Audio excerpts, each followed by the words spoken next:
Morgan Stanley is been driven by a few notable weaknesses, which we believe it should have a greater impact than any strengths, and could make it more difficult for investors to achieve positive results compared to most of the stocks in the same field.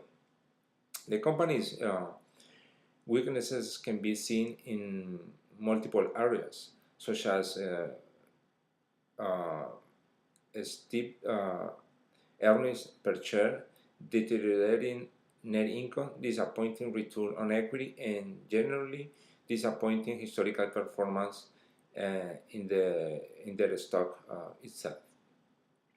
Morgan Stanley has experienced steep declines in earnings per share in the most recent quarter in comparison to its performance from the same quarter a year ago.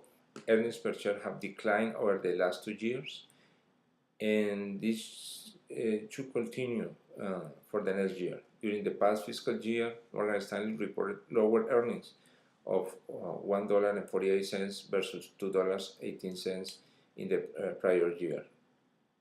For next year, the market is expecting a contraction of 125% in earnings of negative 30 cents versus $1.48. The company, on the basis of change in net income from the same quarter 1 year ago, has significantly underperformed when compared with other stocks in the S&P 500 and the capital market industry.